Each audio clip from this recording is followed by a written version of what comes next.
Hello प्यारे बच्चों, स्वागत है आप लोग का हमारे चैनल एसजी एकेडमी पर। बच्चों, आज हम बात करेंगे कक्षा 12वीं रसायन विज्ञान इन केमिस्ट्री के कुछ महत्वपूर्ण अभिक्रिया के, जहां से आपके क्वेश्चन जो है यूपी बोर्ड एग्जाम 2025 में पूछे जाएंगे।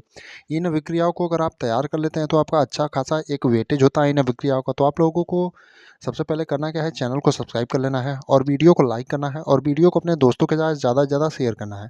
और अगर इन अभिक्रियाओं का आपको आंसर भी चाहिए तो आप लोग कमेंट में आंसर के रूप में ज़रूर लिखें कि आंसर। तो हम कुछ बच्चे अगर हमसे ऐड हो जाते हैं और उन्हें आंसर चाहिए तो आंसर हम जरूर प्रदान करेंगे। तो आप लोगों को इन अभिक्रियाओं को एकदम अच्छे से तैयार कर जाना है, क्योंकि यहाँ से जो है क्वेश्चन आपके सीधे साधे डायरेक्टली यूपी बोर्ड के एग्जाम में पूछे जाते हैं। अगर आप रिपीटेटेड क्वेश्चन की बात करें तो ये अगर आप प्रीवियस ईयर में देखेंगे तो आपको बता दें कि अभिक्रियाओं का आपके यूपी बोर्ड एग्जाम में एक बहुत ही बड़ा अच्छा खासा वेटेज यहाँ से नंबर पूछे जाते हैं। अब आइए बिना समय गंवाए चलते हैं अपनी अभिक्रियाओं पर कि कौन कौन सी अभिक्रियाएं हैं जो आपके लिए यूपी बोर्ड एग्जाम 2025 के लिए महत्वपूर्ण होने वाले हैं। तो आप लोग इन अभिक्रियाओं को एकदम अच्छे से तैयार करिएगा। आंसर अपने क्वेश्चन बैंक या बुक से खोज करके लिख सकते हैं। अगर आपको नहीं मिलता है तो आप लोग कमेंट में आंसर कमेंट करके भेज देंगे तो हम समझ जाएंगे। पहली अभिक्रिया हमारी जो है सैंडमायर अभिक्रिया। सैंडमायर अभिक्रिया जो है, आप प्रीवियस ईयर क्वेश्चन अगर पेपर आपके पास हो या प्रीवियस ईयर की जो छोटी वाली 10 ईयर सॉल्यूशन आती बुक आती है एक छोटी सी, उसको आप देखेंगे उसमें, और या पेपर हो तो उसमें देखेंगे सैंडमायर अभिक्रिया लगभग हर सेट के हर पेपरों में लगभग पूछा ही जाता है। दूसरी जो आपकी अभिक्रिया हो, कैनिजारो अभिक्रिया। कैनिजारो अभिक्रिया भी वन ऑफ द मोस्ट अभिक्रियाओं में से एक है। ये भी अभिक्रिया जो है हमेशा पूछी जाती है। इसमें जो हमने 17 से 18 अभिक्रिया आपके लिए लाए हैं, इसमें से 6 से 7 अभिक्रिया ऐसी हैं जो हमेशा लगभग पूछी जाती हैं। कुछ ऐसी हैं जो एक आध बार कभी कभी नहीं पूछी जाती हैं, लेकिन 6 से 7 अभिक्रियाएं तो ऐसी हैं जो हमेशा लगभग लगातार रिपीटेड रही हैं। तो अपनी अगली अभिक्रिया जो होने वाली है, तीसरी अभिक्रिया जो है रजतीकरण, यानी रजतीकरण जो अभिक्रिया है, इसको भी आप लोगों को अच्छे से तैयार कर लेना है। इसमें जितनी भी अभिक्रियाएं हैं, कोई बड़े बड़े आंसर इनके नहीं होते हैं। तो इन सभी अभिक्रियाओं को आपको करना क्या है, एकदम अच्छे से इनका आंसर 3 से 4 लाइन में होगा, और एक अभिक्रिया का जो उदाहरण होता है उसको अगर आप याद कर लेते हैं तो इससे कुछ जाने वाला नहीं है। ये लगभग लगभग आपका अच्छा खासा एक वेटेज रखता है। अगर आप यूपी बोर्ड का एग्ज़ाम देने वाले हैं तो आप लोग देखेंगे आपका जब एग्ज़ाम होगा कि जो इनका वेटेज है वो कितना अच्छा खासा है। चौथी अभिक्रिया है रोजनमूंड अभिक्रिया। रोजनमूंड अभिक्रिया भी एक बहुत ही महत्वपूर्ण अभिक्रियाओं में से एक है, तो इसे भी आप लोग एकदम अच्छे से तैयार कर जाएंगे। अब बात करते हैं अपने पांचवी अभिक्रिया की। तो पांचवी अभिक्रिया है विलियमसन संश्लेषण, यानी विलियमसन संश्लेषण जो है ये भी एक महत्वपूर्ण अभिक्रियाओं में से एक है। हमारा अगला यानी कि छठी अभिक्रिया जो है रायमंड टीमन अभिक्रिया। अब बात करते हैं जो हमने दो अभिक्रिया, जो सेंडमायर अभिक्रिया और केनिजारो अभिक्रिया, उसके बाद रोजनमूंड, ये भी एक इंपॉर्टेंट अभिक्रिया थी। और उसी प्रकार से जो हमारे रायमंड टीमन है, ये भी एक बहुत ही महत्वपूर्ण अभिक्रियाओं में से एक है।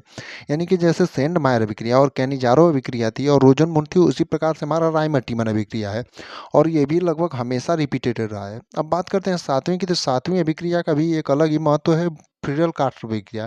फ्रीडल क्राफ्ट अभिक्रिया को भी आप लोगों को एकदम अच्छे से, एक आध को आप छोड़ सकते हैं, लेकिन इन जो पांचों को हमने बताया, जैसे सेंडमायर हुई आपका, कैनिजारो हुई, रोजनमूंड अभिक्रिया हुई और रायमंड टीमन हुई, और एक आपका यहाँ पर 9वें नंबर में है बूटज फिटिंग और एक फ्रीडल क्राफ्ट। इन अभिक्रियाओं को तो आप भूल कर भी कभी मत छोड़िएगा, क्योंकि ये जो अभिक्रिया हैं ये लगभग आपका हमेशा पूछी जाती हैं। तो आपका आपको फ्रीडल क्राफ्ट अभिक्रिया को भी आपको तैयार कर जाना है अच्छे से। अगला आठवां है गाटरमान अभिक्रिया। गाटरमान अभिक्रिया भी एकदम अच्छे से तैयार कर जाना है। नौवां बूटज फिटिंग अभिक्रिया, इसके बारे में तो हमने पहले ही बता दिया था जब ऊपर फ्रीडल क्राफ्ट के बारे में डिस्कस कर रहे थे, तभी इसका महत्व आपको बता दिया था कि बूटज फिटिंग अभिक्रिया का एक अलग ही लेवल का महत्व है, और लगभग हमेशा ये भी रिपीटेड रहा है। जिस प्रकार से सेंडमायर अभिक्रिया, कैनिजारो अभिक्रिया, रोजनमूंड अभिक्रिया है, उसी प्रकार से आपका बूटज फिटिंग अभिक्रिया है। अब अगली यानी कि 10वीं जो हमारी अभिक्रिया है वो आपकी हाफमैन अभिक्रिया है। हाफमैन अभिक्रिया भी एक अच्छी खासी अभिक्रिया है और लगभग पूछी जाती है, हमेशा तो नहीं लेकिन कभी कभी पूछ ली जाती है।